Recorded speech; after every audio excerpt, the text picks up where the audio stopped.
एक स्त्री का प्रेम होता है मौन और सरल। उसके स्पर्श की तरह कोमल होते हैं उसके भाव। उसे आता है अपने प्रेमी से किए वादे को निभाना, पत्थर की तरह दृढ़ हो जाना, अपने प्रेम को अमर कर जाना।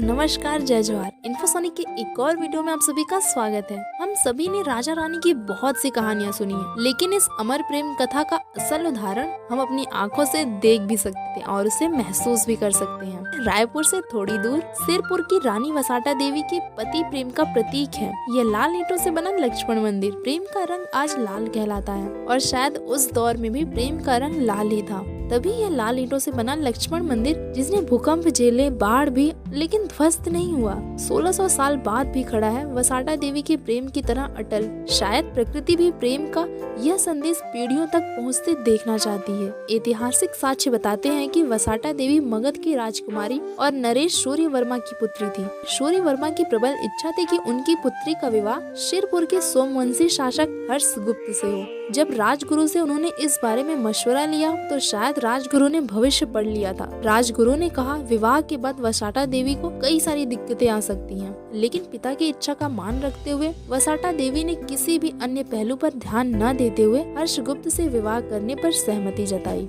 वसाटा देवी जितनी सुंदर रूपवती थी, उतनी ही ज्ञानवान भी थी। उनका सहृदय व्यवहार, हर्षगुप्त और उनकी आपसी समझ और उनके प्रेम की चर्चा हर राज्य में हुआ करती थी। राजा हर्षगुप्त ने अपनी पत्नी के लिए खास एक मंदिर बनवाने की इच्छा जाहिर की। हर्षगुप्त भी अपनी पत्नी से बेहद ही प्यार करते थे, शायद इसीलिए ऐसा खास मंदिर बनवाना चाहते होंगे। कुछ समय बाद ही एक दिन अचानक से ही हर्षगुप्त की मृत्यु हो गई। रानी वसाटा अकेली और निस्तेज हो गई। वे अपना अधिकतर समय अब एकांत में बिताने लगी।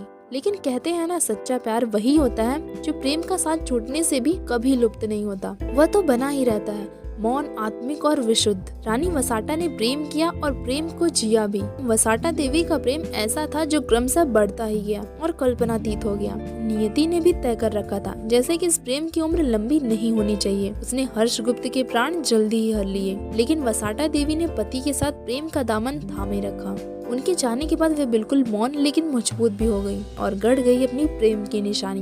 हर्षगुप्त के जाने के कुछ दिन बाद उन्होंने अपने पति की इच्छा पूरी करने का संकल्प लिया। रानी वसाटा ने अपने चारों तरफ के शिल्पकार बुलवाए, जिनकी कलाकारी की प्रशंसा हर जगह हुआ करती थी। लेकिन सभी ने इस संभावना से इनकार कर दिया कि लाल ईंटों से रानी की इच्छानुसार नक्काशीदार और मजबूत मंदिर नहीं बन सकता। वसाटा देवी स्वयं भी शिल्प कला में निपुण थी। उन्हें भरोसा था कि ऐसा निर्माण संभव है। कुछ समय बाद रानी को एक वयोवृद्ध शिल्पकार केदार के बारे में पता चला। उन्होंने केदार के समक्ष अपने पति के स्वप्न को साकार करने की इच्छा जाहिर की और इसी शिल्पकार के मार्गदर्शन में बना है लक्ष्मण मंदिर। केदार नाम के जिस मुख्य कारीगर ने इस मंदिर को बनवाया, उसके नाम का उल्लेख भी शिलालेख में किया गया है। यह तथ्य इसलिए खास है क्योंकि सामान्यतः अभिलेखों में मंदिर के निर्माता कारीगर का उल्लेख नहीं मिलता है। निसंदेह रानी वसाटा ने अपने पति के स्वप्न को साकार करने पर शिल्पकार के प्रति कृतज्ञ हुई और उनका नाम उल्लेख शिलालेख में करवाया गया। इस प्रेम के प्रतीक को लाल ताजमहल कहकर पुकारा जाता है, लेकिन हकीकत तो यह है कि ये ताजमहल से सैकड़ों साल पुराना है। हो सकता है कि प्रेम को स्मारक का रूप देने की प्रेरणा शाहजहां को यहीं से मिली हो। वीडियो कैसी लगी कमेंट करके जरूर बताना, और अगर वीडियो अच्छी लगी हो तो वीडियो को लाइक और ऐसे ही वीडियोस देखने के लिए चैनल को सब्सक्राइब जरूर कर लेना। हम मिलते हैं ऐसे किसी नेक्स्ट वीडियो में।